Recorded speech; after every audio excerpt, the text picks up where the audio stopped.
Good morning, everyone. Good And morning. Good morning, Donato. welcome to this very important topic. And I am honored to be able to chair this panel here today. I'm not going to go into my background, but I would like to describe my why. And I'm going to ask each speaker if they would do the same today. I've been a firm believer that nobody really cares what you do until they know why you do it. And my why is a result of having lost my hearing at age 8 and for 10 years having limited hearing, having been bullied by classmates, having been isolated. And perhaps maybe this is why I am so committed to the new chronic condition of the 21st century called loneliness.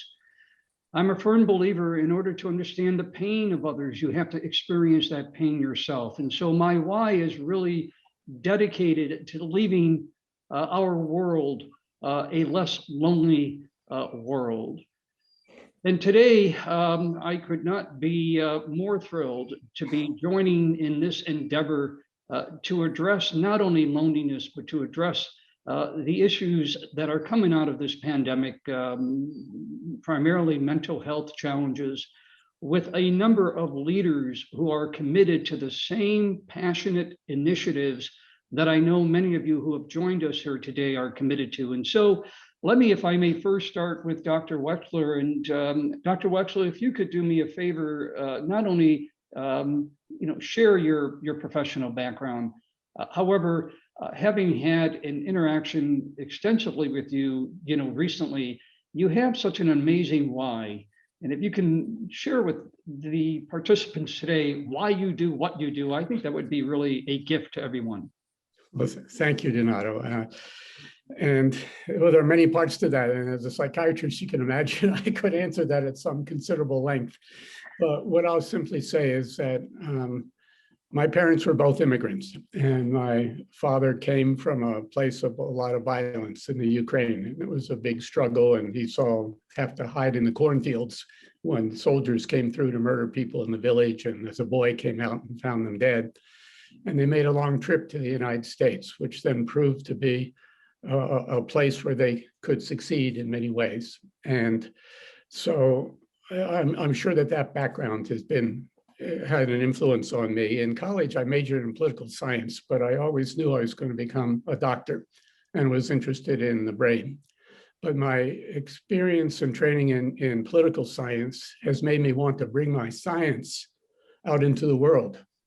It does limited good if it stays in the laboratory. And I'm wanting to bring that science out into the world to help people and address what I think are major problems.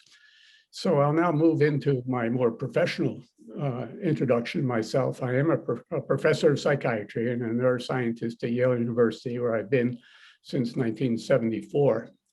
And my work focuses on creating neuroscience-based, technology-enabled, low-cost interventions to address major problems in society. One, reduce achievement gaps related to poverty, a national shame, and to treat mental health problems. And the interventions harness the brain's plasticity, its ability to shape itself in response to stimulation from the environment. So that's what I do. Wonderful. And I thank you for what you do, because I know you're helping many, many, many people. If I may shift to Trey Gabriel, I've had the unique pleasure of interacting with Trey a number of times over the last year. And I have to say to all of you is that if you ever want to gauge the ability of a young leader to move the needle and to really understand that each one of us in our own little corner of the world can change the world, I suggest you spend 5 minutes with this guy. He's just an amazing individual. And Trey, I think people would love to know your why and then what you do. Good morning, everyone. First off, thank you, Donato, for the introduction. It's definitely been a pleasure over the past year to work with you and get to know you and, to me, build a friendship with you.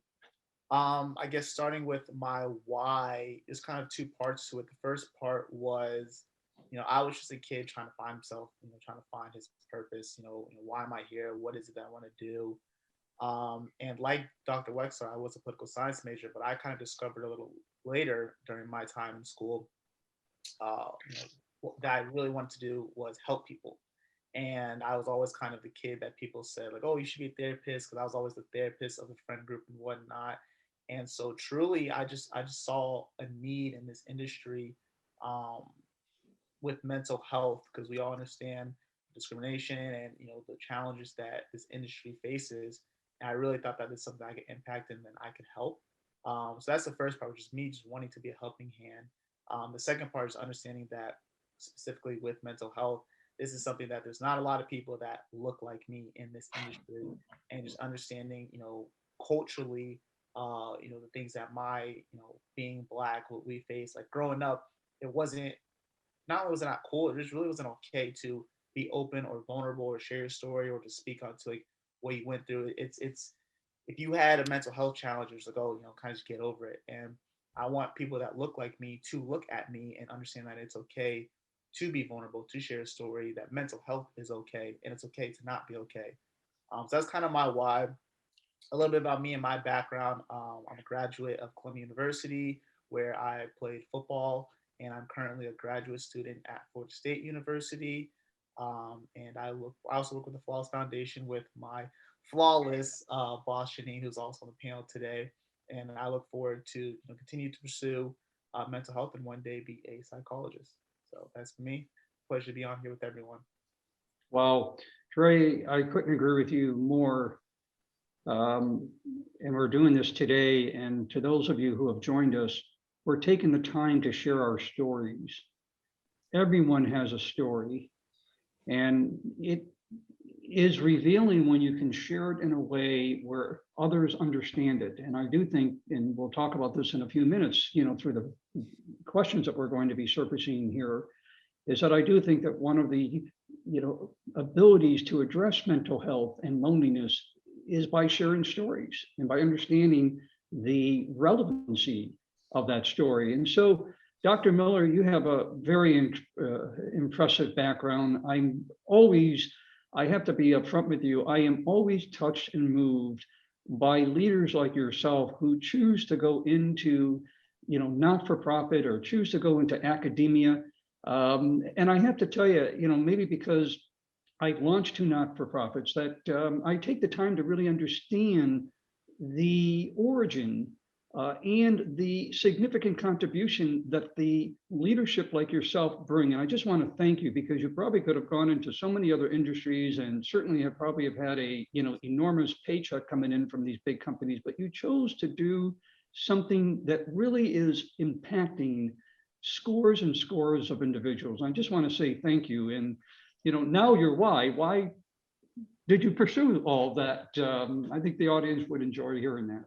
Well, it begins in a small classroom in Southeast Tennessee. And I'll never forget the first time I showed up and I met the kids that I was going to get to work with for the next year. And to see the state of their lives, to hear the stories of their families, to hear the frustration, and to see them act out in ways that told me that something was just wrong with the world, where these kids, their families couldn't get help. Trey and I talked about this just a bit the other day on a different platform. And I have to tell you, I still think about these kids almost daily. They are a driving force to me, like Superman in the sun. It gives me energy and keeps me going.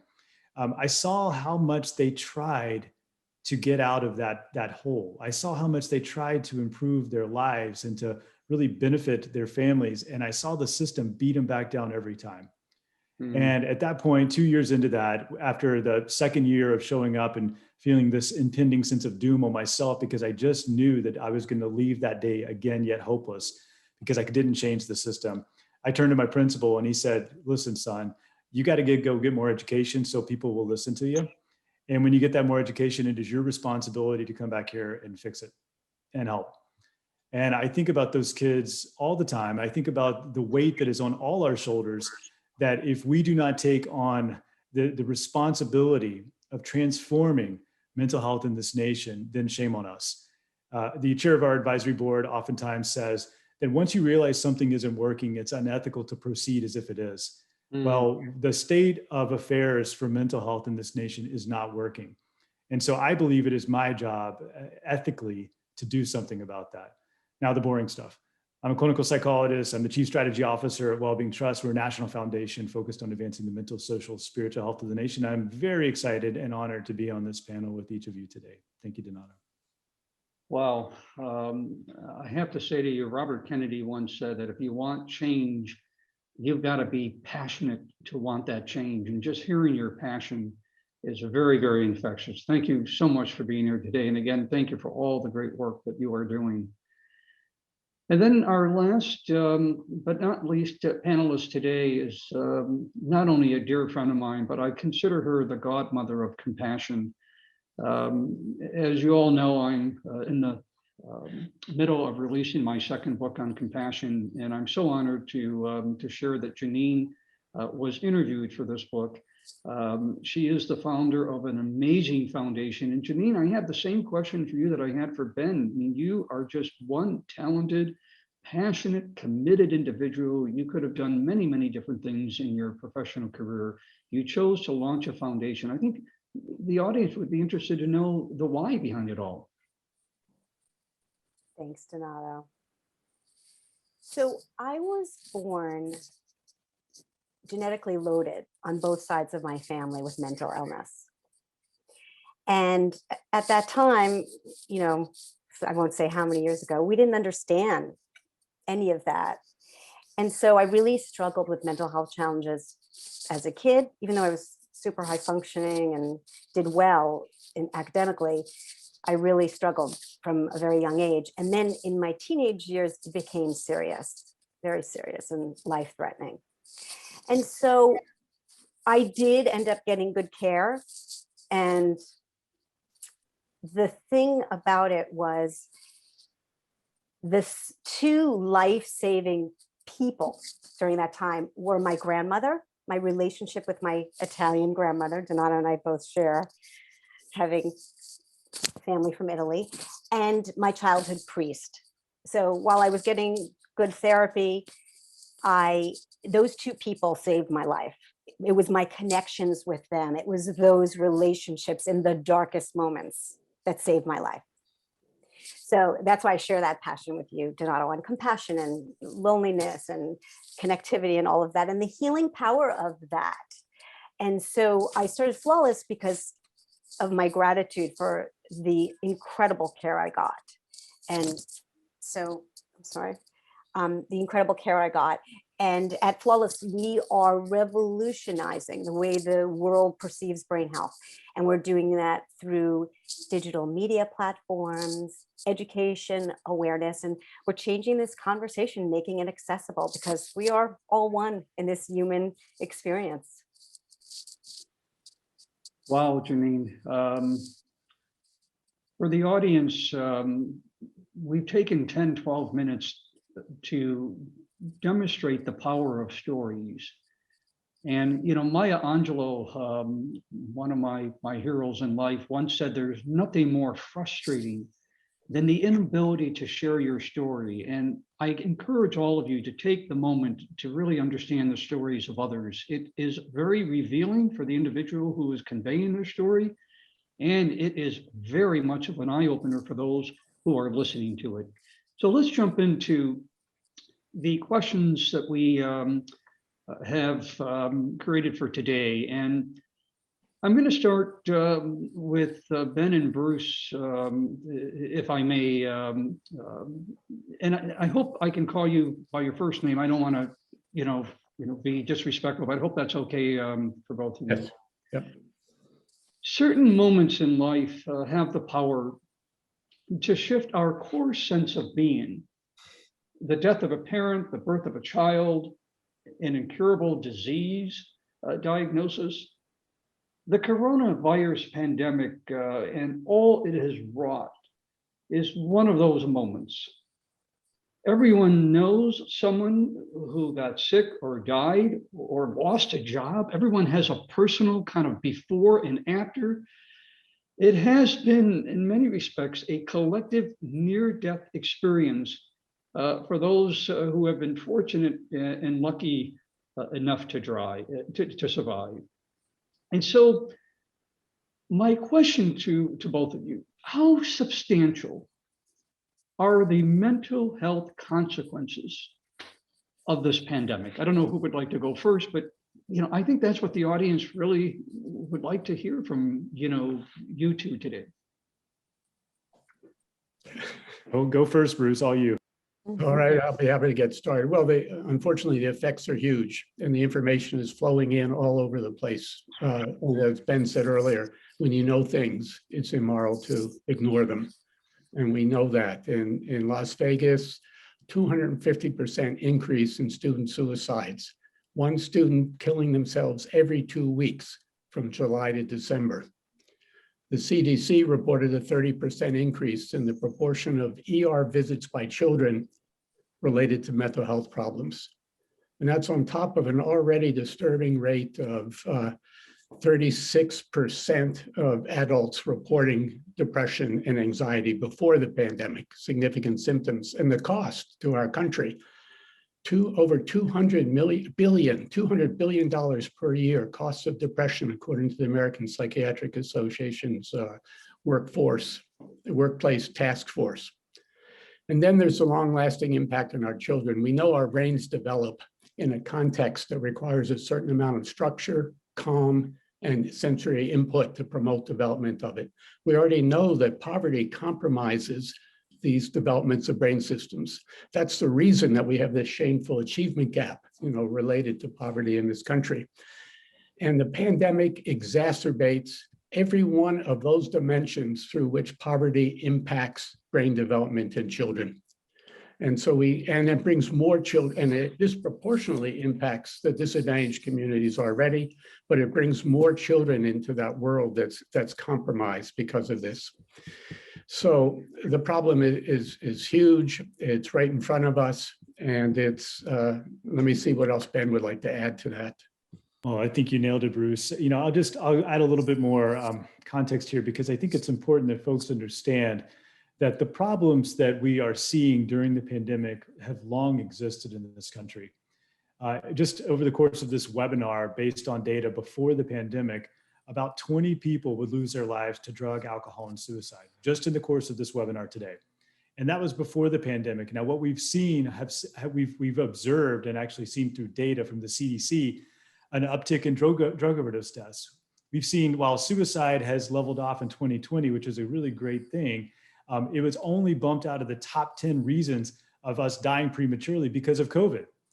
So this nation has faced this massive crisis around mental health addiction, which I think go deeper into some of the social, economic roots that we have as a nation that we've never truly addressed. So I think it's one of the most propitious moments I can imagine, Donato, for us to ever have a conversation around mental health. This is that time. You triggered a follow-up question for me. I don't know if you had read the New York Times article on Sunday about perhaps we're measuring the wrong factors associated with pandemic. We've been measuring deaths, but what we're missing is the loss of years. And if I remember correctly, there was a statistic that 4 million years have been lost. And what they meant by that is, when you think about if somebody lost their life at 32 to COVID, all of those years of family get-togethers and the family celebrations, all of those have been lost. Now, I know society doesn't live, unfortunately, by statistics, but when we think of this pandemic, most people will remember those that they took care of during the pandemic. They'll remember the loved ones that they lost. They'll remember the job, that they lost. What is the way out here? And, we know that even before the pandemic, mental health was increasing. And for whatever reason, we were not addressing it in the way that we should have. And now we're going to have generations of significant challenges. And so can you offer any, there's no quick remedy, I know that. However, can you offer to the audience what we can all do now to begin to address this tsunami that is approaching? Bruce, I'll start really quickly and I'll turn it to you. Yeah. First of all, Donato, we could spend another hour talking about measurement and measuring what matters. And that's a topic for another day, because I do think it's actually important here. You know, when you look at the data, it is daunting. When you consider the structure, the systems, the culture, the history, everything that we're up against, it feels overwhelming. And I get that. This pandemic has really put a blanket over a lot of people's hope. And that is something that we have to pay very serious attention to.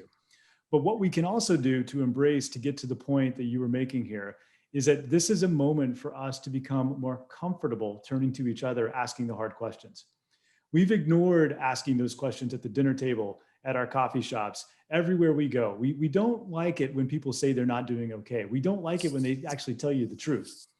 And if our nation's ever going to heal and get past some of these problems that we faced around mental health and addiction, whether it's stigma or otherwise, we've got to be okay fielding someone's pain.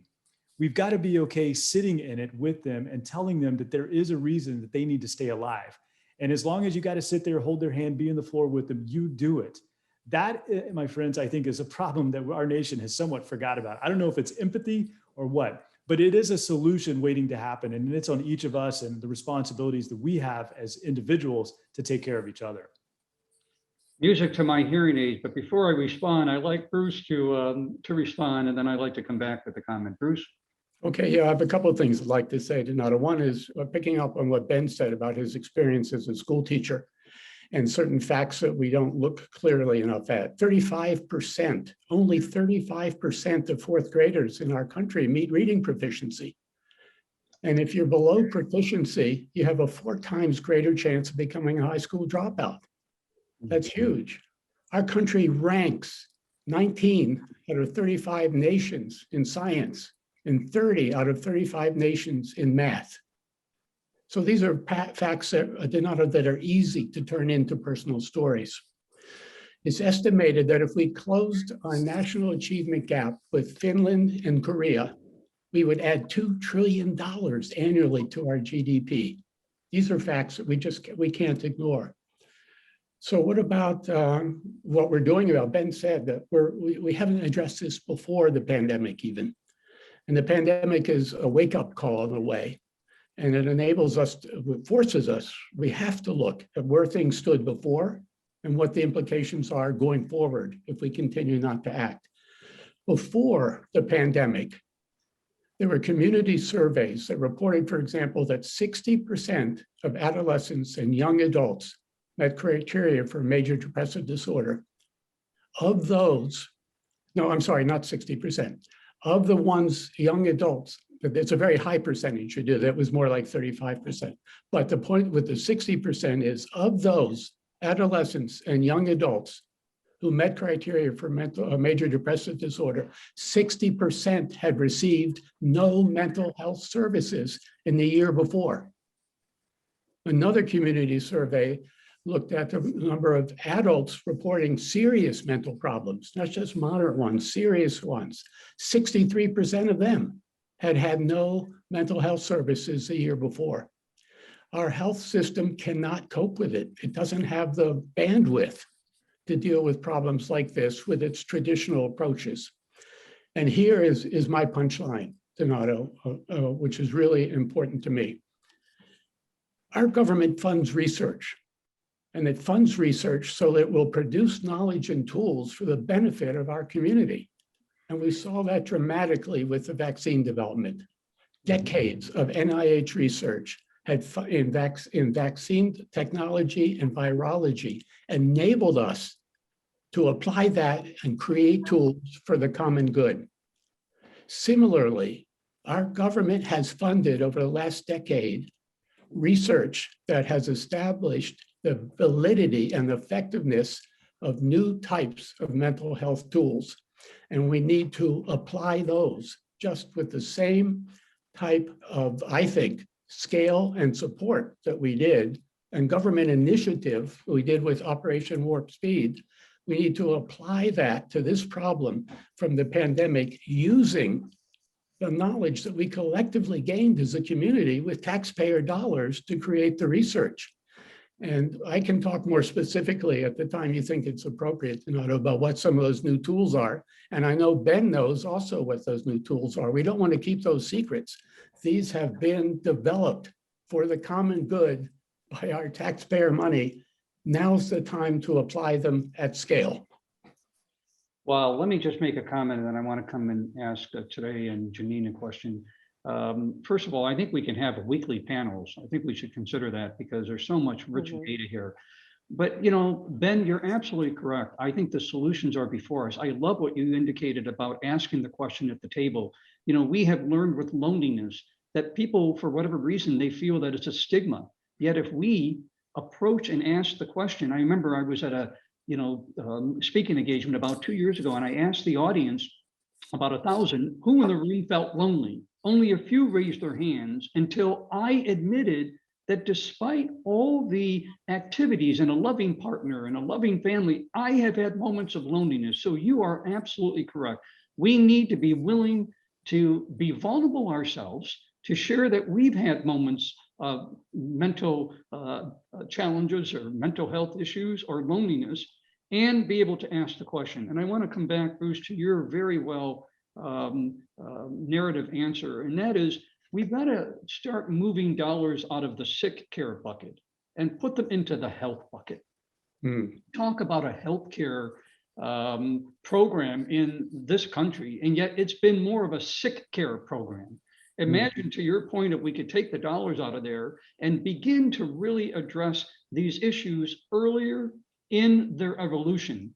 The other is, both of you have made a case for addressing the social determinants of health. Where you live, where you're born, your financial makeup, the relationships you might or might not have. Those issues have a greater determination for your health outcome than your genetic code. And I think you're correct. We have to now embrace the social determinants of health. And my last point is, what I heard from both of you is a word that I now have introduced into the public through my book, and that is collaboration. We have to not just innovate. There's been a lot of innovation, but we have to innovate and collaborate. We got to integrate all of this in a way that can really help to address the solutions. And so my next question is to Janine. A lot of what you heard from Ben and Bruce is that there's a need for a cultural change. And you manage a organization, you involve yourself in a lot of different organizations. Let me ask you, can you share, especially as we look to the younger generation, can you share the changes that you are incorporating into how you develop culture in an organization? Sure. So before the pandemic, we did have a culture of health and wellness that I thought was, pretty good.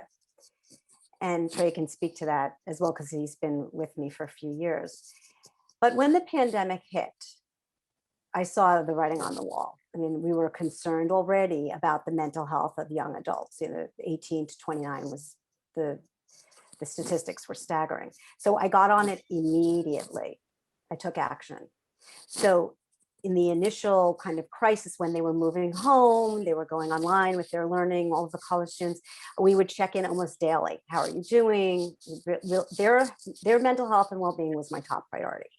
And then this wasn't going away too quickly, right? So we incorporated a regular routine where every single staff meeting began with us going around and saying, how are you doing, in a real way. And I would sometimes bring board members on the calls who were clinicians to facilitate those discussions. And one of our college interns lost a friend to suicide. We processed that together early on. So we had the foundation there, which was great, but we took it to, the just extreme on steroids. We were prioritizing health and well-being. And I'm proud to say everybody's done really, really well. As the statistics have gotten worse and worse with that age group, they've all done really well. And I have to say a lot of it is what I'm modeling as well. My mental health is my top priority. And so I model that for them. And that's a big part of it. Janine, I want to just say, if I may call this out, especially knowing the work you do, and Ben, it goes back to you. You mentioned the word empathy. And I think it's more than empathy. I think that what we're finding in the research on compassion is empathy with action and courage. That we have to have the courage to implement the changes that you just described, Janine and Bruce and Ben, and you have to take action. There's a lot of folks that have empathy and they'll say, yeah, I feel bad. What we're really talking about is taking action. And that leads me to a question to my good friend, Trey. If you look at the last year, it's not only been just the pandemic. We have to put the facts on the table, as Bruce so eloquently indicated. It's facts. We have seen an enormous amount of fiscal inequity. Nearly 15 to 20% of the US population right now cannot aggregate $400 for an emergency fund. We have seen enormous amount of social unrest that we go back to, the years of Robert Kennedy and Dr. King, who fought and gave their lives for, social, equity and all the things that we are seeing today that are frustrating us. When we look at our prison population, we represent 5% of the world's population, yet we represent 25% of all those who are incarcerated. And we know that the incarceration is happening with Black and brown people. It is an absolute injustice in our society. And so we've witnessed in many respects a kind of double pandemic, the actual COVID-19, and of course, this enormous amount of racial injustice that's going on. So Trey, my question to you, what ways can we work together to unify what has been a fractured society, and it continues to escalate, and many of it is contributing to the mental health of our country? Your thoughts and your insights on that. Right. So, first off, I think you did a wonderful job of setting the stage and understanding that this is definitely a problem. But to quote first Dr. Miller, who said, I think he said, these problems that we're seeing in the country have long existed. And then Dr. Wexler followed that up with, the pandemic is a wake-up call. And I know we were talking more so in terms of like healthcare and COVID-19, but those same quotes can be applied to everything that Donato was just talking about. These inequalities and these disproportionate access to care that people of color are dealing with are problems that have long existed in our country. And the pandemic was just a wake-up call to all this, to this struggle. And the reality is that these are systemic issues that are resulting in these disproportionate inequalities, starting with just looking at the COVID-19 pandemic, and understanding that people of color just have a lot more. There's just multiple barriers that contribute to the lack of access to care, the lack of access to mental health resources. For example, racial and ethnic minority populations were disproportionately represented among essential workers and essential working industries, which means that if I have to go to work because I'm probably living paycheck to paycheck, I can't, always practice the proper guidelines the CDC is mentioning. Like, I have to go to work. If I'm feeling a little bit ill, I have to go to work. And I don't think that's being selfish. I think that's survival. I think that's doing what you have to do for yourself and for your loved ones. But by doing so with something like COVID, where we were told to spread out and we were told to stay home, a lot of people could not do that. They had to be jumbled in communities and where everyone's on top of each other, apartment complexes where everyone's close together. They're not in spaced out suburbs and whatnot, and that speaks to the economic challenge that people of color are dealing with. That the pandemic highlighted the wealth inequalities that we are all dealing with. And so the pandemic just really put a lens on all of this. And then from there, we take it a step further and we deal with the racial trauma that you mentioned. And, you know, for those that follow social media, Stop Asian Hate was a, you know, a viral hashtag for, you know, what those in the Asian communities dealt with recently. And I can't speak to that, to the struggles of the Asian community or the other communities of color. But for the Black struggle, we all saw what happened with the George Floyd protests. And while that was a wake up call for many people to look into the lens of what, you know, Black Americans deal with in this country in terms of, you know, police brutality, microaggressions, flat out overt racism. For us, that's something that we've dealt with for a long time. You know, there's George Floyd is, you know, at the time was the latest name that, you know, sparked all of those protests globally. But for me, that was just the latest name in a long list of names that I had to see, the long list of families that I had to see, you know, cry and try to process the death of a family member, or the microaggressions and racial trauma that I've dealt with personally in life. You know, and there's this theory that, you know, we are afraid of the dark because if you go back to our ancestors and they were afraid of the dark because, you know, back then the dark meant people were hunting you, and we're able to acknowledge that something like that potentially can affect us today. But when are we going to acknowledge that intergenerational trauma is something that affects us? You know, the trauma that my parents and my grandparents and my ancestors dealt with are affecting me today. So what can we do? Like I said earlier, these are systemic issues. So there's not, I would say there's not a great change that an individual can do in terms of the systemic problems, but there is a great change that we all can do to fight this problem collectively, which is something we talked about together, Donato, on a different platform. But, you know, what are you doing to listen? What are you doing to understand? What are you doing to invoke compassion and empathy and to be there for people of color that are dealing with these struggles? You know, what are you doing to make the world a better place? What are you doing to balance, you know, and to fix these inequalities? These are all questions that we can ask ourselves. These are all questions that we can answer. So I think while it definitely is a systemic issue, systemic problems, the pressure that we as a people can put on those in power to make these policy changes, we all have the power to do that. So, you know, this is all something that we can attack together. I think it's also something we need to attack together. Wow. For those of you who are listening, I hope you'll take Trey's words and pass them on to others. I think in summary, what you said is that the only way to undo racism is we have to identify, describe it, and we have to dismantle it. And we can do it through love. We can do it through the, you know, compassionate, not just empathy, but doing something. I love your words, and they're very, very powerful. But we have to take action. We can't just continue to be talking about it. I'm interested, Bruce and Ben, to hear those were powerful words that came from Trey. And there was a lot there. And your commentary in how we can heal this nation, we've been through a lot.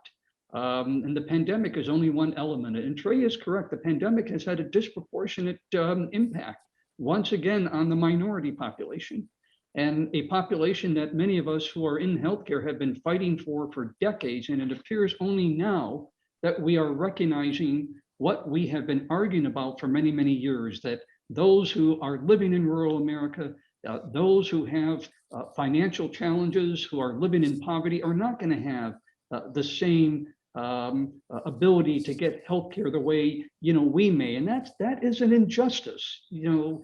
So your commentary on how we can move forward in a way where we can look back 10 years from now and say that this was not just a challenging year of lost years, it also provided a quintessential opportunity to move forward with a more powerful unity and acceptance of all.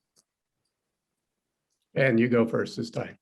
Okay, I'm happy to. So 1984, Paul Starr wrote this Pulitzer Prize winning book called The Social Transformation of American Medicine.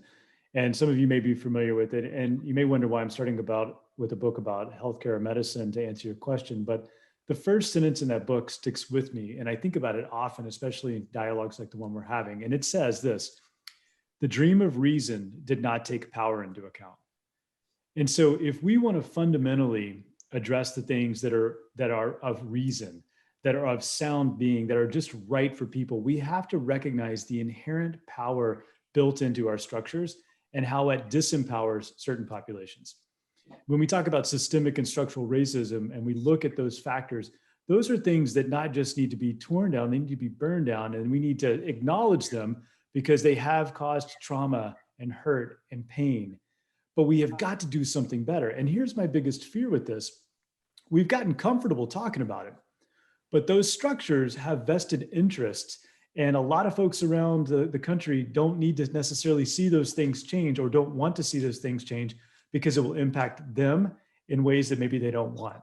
And I think that's the part of Dr. Starr's quote that I love, is that in order to change and get to that place of where it is reasonable to see change, we collectively have got to acknowledge the power dynamics and how they're different. So that's one, excuse me. Number two, this is what happens with Zoom. You do too much talking, you lose your voice eventually. The second thing is that beyond the social acknowledgement here, and I think Trey said this really nicely, we need to begin to stop applying these one-size-fits-all strategies to address whatever the structural inequality is. And let me give you an example of this. Healthcare. Okay, so with health insurance, we know, and Trey said this really well, that communities of color are less likely to be covered by health insurance, or less likely to be covered at an adequate level so that they can assure that they can get services without having to pay too much out of pocket. Because people avoid care, they ignore it when they don't have health insurance because it's so expensive. If we simply said that we need to expand, whatever your favorite model du jour is, to get more health insurance, without paying attention on how to reach deeply into those communities and see what their unique needs are and the way that they are going to hear that message or experience what it is to ultimately get health insurance, we have not done anything to address it. And this is where equity comes in. I'm a big fan of the Equity Manifesto that was published by PolicyLink. I think all of us should adopt this. There is a reason that we should lead with equity, because it implies that we have an understanding and an acknowledgement that each community is going to have a different need. And until we're able to express that and stand for it and be a leader that advocates for it, then what we ultimately end up getting at the end of the day is a one-size-fits-all that can only further the structures, further the disparities, and not at all do anything to change the systemic and structural inequalities that we've built. Well said, Bruce. Well, I totally agree with my co-panelists about the social determinants of so much of the problems that we've identified, so many of them. And the fundamental deepest fix would be to address those, and the policy decisions that Ben has just described are, important and relevant for that purpose. My own contribution, Donato, is a narrower one in that broader context. It's a contribution based on neuroscience and 20 years of research about how the brain shapes itself, and to create new tools that could be used in the context that we hope will evolve, that will make these tools available more widely, these and other tools. And these tools I'm talking about are tools for a digital age. Now, I understand that, the importance of personal contact, personal stories, and human contact that you've emphasized, Donato. But we are in an age, too, of a digital age. And a large part of our population is, and more, familiar with and use digital tools all the time. And these digital tools have advantages. They have advantages of making access available if you have things that work and can be distributed digitally. They have advantages because of their cost, much, much lower when you look at the magnitude of the problem we're facing. And I said before that our government, meaning our people, have invested in decades of research to develop these now evidence-based tools. And the question is, can we use them, and what does it take to use them? So to give you an example, some of these things are really low cost. They have to do with exercise and meditation. These have been proven in research to support mental health, to support healthy brain development in children. They cost very little if they can be implemented, and there are ways to have internet and technology enabled support of exercise programs. We have great followings of people riding the Peloton bicycles. They're now following Tai Chi exercises online. Now there's another set of them which are more of a therapeutic nature. One of them is called digital cognitive behavioral therapy. Now, many people may know about cognitive behavioral therapy. That is an established, evidence-based intervention to treat depression and anxiety. It works. And what many people have done now is take those office-based practices and put them online. With videos and homework assignments. And then they've done the research, again, funded by our government, that says that that works. And now you have a low-cost distribution channel. And then you have the other and final category I'll mention are the ones that type of work I've been doing, harnessing the brain's neuroplasticity. Our brains are shaped. The functional capabilities are shaped by input from our environment when we grow up. And that's why it's so important what we do for schools and that we provide what the children need for that development. We can use the same neural input pathways and neuroplastic processes that created our brain's functional organization to repair and strengthen it in the context of the challenges that we're talking about that we're facing from stress and loneliness. And so those are called digital neurotherapies. And they can be presented online as well. And they're exercises for your brain. It's like some of them are like going to a gym with multiple stations in the gym room, all different types of equipment. Each one is a different one of these training exercises. And because of technology, we have essentially automated personal trainers that can shape this intervention. You have to appreciate when you're talking about a population level problems that we are, you have to use technology to individualize the interventions to different people. Technology enables us to do that. So as important and fundamental as the social problems are, as important as human contact is, we have to also make use, in my opinion, of the new neuroscience research and internet delivered possibilities. And a final statement on it. 1 year, Donato, of these digital therapies costs less than 1 hour of psychotherapy. So if you imagine trying to deal with this and the financial costs of everything we're talking about that our country's trying to face, my opinion is we have to make use of these tools, and we need the government to step up right now, or other big institutions who have the resources to do it. The knowledge is there. We have to have something like an Operation Warp Speed for mental health. Let me kind of wrap this up, and I want to come to Janine to talk about a different challenge in the older population. But what I hear all of you saying is that, Yogi Berra, my favorite philosopher, once said, you don't want to make the wrong mistake. And too often, we think we have to develop the next innovation. And Bruce, you've highlighted, and I strongly recommend to those who are not familiar with this type of therapy that Dr. Wexler just described, that you Google it. It really is impressive. I had a wonderful conversation with Bruce yesterday and was very powerful. But I want to just summarize what I hear all three of you saying. And it's really in the words of John Lewis, who, as you know, one of his great quotes, when you see something, do something, say something.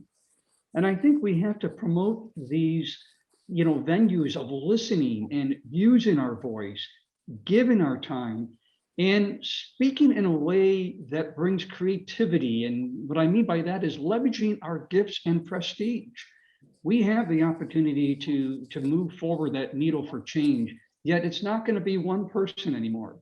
We're all looking for, the Robert Kennedy or the Dr. King or the John Lewis.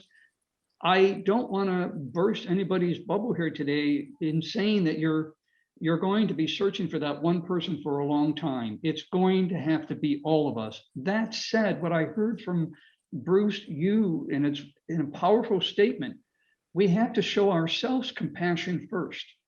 We have to take care of ourselves. And we're not going to be able to tackle these issues if our mental health is not strong. And that's a very powerful statement. So let me switch, Janine, to you. You had a very, very difficult year with your mom. And she experienced COVID in a nursing home facility. In fact, if I recall, she had been stricken twice, if I recall, with illnesses during that time. I may be wrong, so correct me if I'm wrong on that. But long and short, I was on a panel discussion last week, and an interesting comment came up that it's been the younger and the older population that have suffered the most through this pandemic. And I found that very, very interesting. But can you comment what it was like to experience many miles away? And I know you traveled to Colorado to be with your mom, but you were many, many miles away. What was that like? And can you share with the audience how you managed to navigate not only a healthcare system that, quite frankly, disappointed many of us, however, your own well-being and how you managed through it? Yes, it was, I mean, it was really difficult, of course. A few things that I think we've talked about this tonight. The first thing is, acknowledging the grief and the loss, acknowledging that, and everybody, we all need to still process what's happened over the past year, all of the loss, and taking action. I keep going back to taking action. The way that I was able to get through that, she was in quarantine for basically a year. And sometimes I went 1 month without seeing her. The staff was so stressed, they couldn't even FaceTime or having any contact. So I immediately went into action like I did with my staff and started to send care packages to the staff. And of course, flowers to my mom and these other things. And I rallied the troops, all of my friends, when they had no PPE. Some of my friends were sewing masks. Friends of mine who work, in corporations were donating things. So I just took care of the entire facility at the top, from the top down, and I would do that every week. And I'm bringing this up because, this is not soft stuff, just being nice or, doing a random act of kindness. It's not. This is healthcare. And I say healthcare, not mental health care, because at Flawless, we believe that the brain is an organ in the body like any other. Health is health. We don't separate them. And that's what I love about what Bruce was talking about with his incredible technology contributions, which really teach about brain fitness and, really make that message clear that we're talking about the brain. Many of you might know the statistic that loneliness is as lethal as smoking 15 cigarettes a day, and that people who are lonely are at a 50% higher risk of dying prematurely. So all of this, the care packages I sent my staff and my mom's facility, that's healthcare. That's action. That's social responsibility. I'm not, I don't mean to be like, oh, I did all this stuff, but it's just got to be on your plate. You got to be a priority. I've learned so much of that from Donato. And, I loved being nicknamed the Meals on Wheels lady by some local older adults who are neighbors. Just got to do it. So let me, in the time that remains, we've talked about a lot of things here today. We've talked about loneliness. We talked about racism. We talked about the inequities that are in our society today. We've talked about loss of years. We've talked about pain. The question I have for each of you today before we end this is, what gives you hope? The participants would like to know, what gives you hope? We have a lot of challenges out there. And so, Ben, let me start with you. What gives you hope? The next generation gives me hope. When I look at our young people and the passion, the courage, the leadership that they bring, it's very different than anything that I think most of us can point to and say, oh yeah, I remember when I was a kid. This generation is growing up with the internet coursing through their veins. They've got social networks that we never even dreamed of. And they give me hope, because I think when we come down to a place of needing to move to more comprehensive, radical action, they're going to be organized in much better ways than I think we ever could have been. And so they give me hope in their ability to talk about mental health. They give me hope in their leadership, and they give me hope just by showing up. So thanks for having me today. Dr. Wexler. Well, I want to add to your list, and out of what we talked about, the lack of capacity in our current system, to health system, to deal with the scale of the problem. Just impossible to deal with the problem through the current health system. What gives me hope? Not surprisingly, given my job, science and technology. And that these are create tools for us to deal with problems in ways we haven't been able to deal with them before. Now, many people would say, Bruce, technology is the problem. Many people would say that we are more connected than we have ever been, and yet we have such severe bouts of loneliness. And how do you answer that for somebody who's listening to this and saying, wait a second, I think technology has been the contributor to all this? Go ahead. Okay, well, the issue is, how is the technology used?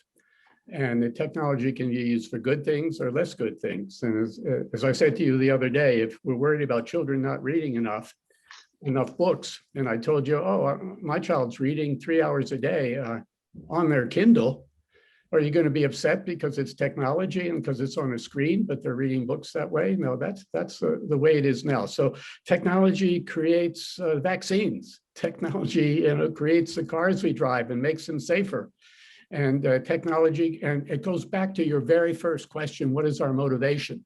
And people using technology for a motivation of greed, to deceive people, that's bad technology. If the technology is, so it's how you use technology. You can't, and we cannot not use technology for good. I will not give away to the less good forces in our society and let them use technology and say, those of us who are trying to work together to solve social problems, we can't use technology because people use it in bad ways. No, technology, we need to be able to use for good things, and it can be used for good things. I'm so happy. I needed to ask you that question. I'm so happy you answered it. There was a study that was done in the UK, and they surveyed parents to determine how they felt, what they felt about technology and social media. And 26% of those parents that were surveyed thought that social media was actually helping their kids to be less lonely. When they surveyed the children, it jumped to 55%. So the kids actually, in what they uncovered in that study, it was good social media that helped those children and teenagers to get out of their state of loneliness. So I'm very happy that you answered that. Trey, in the time that we have left here, what gives you hope? So I'll be brief. And, for me, I've always considered myself to be a glass half full type of person and an optimist. But Donato, you said something recently that, the athlete in me just jumped on. You said, I'm not a defeatist. And I really love that you said that, because it's kind of the same principle, but from a different light, that you're not going to allow anything to defeat you. And so when applying that to the recent challenges we've had over the past year that we've never dealt with as a people ever, a whole global pandemic, and just choosing to say, I'm not going to let that defeat me, which means to me is finding the silver lining in everything. And for me, just looking at it, there's so much, I've had so many great conversations with people like the one we're having right now about topics we've never discussed before. Mental health was not something we discussed as much as we are now. Racial injustice is not something we discuss as much as we are now. And really, a lot of the people who were not previously affected by these issues are now being aware of it. And to me, being that we're all starting to slowly but surely get on the same page on a lot of these issues that are affecting us on a global scale, that's giving me hope that the future is bright. Wow. I said this to you yesterday. I hope I live long enough to see you run for president. I want to be your campaign manager. Janine, what gives you hope? The cultural changes that I see, and through the pulse of social media. We see on TikTok intergenerational videos between 18-year-olds with their grandparents dancing are going viral. Yesterday, Bruce Perry, who's a neuroscientist, came out with a book co-authored with Oprah on trauma, and they have celebrities interviewing them on a book tour, and it's in People magazine. So that the discussion of trauma and mental health and really difficult things is becoming mainstream, and it's becoming accessible. So we can all take action from this point on, when it's just part of our human experience.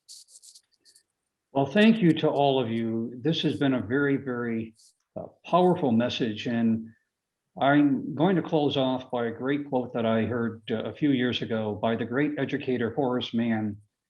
Be ashamed to die until you've won some victory for humanity. Thank you to all of you for, you are winning victory for humanity. Our job is not done. Together, we will move forward and make this a more compassionate and less lonely world. Thank you all. Thank you. And thank Thank for you. all the participants listening in. Yeah.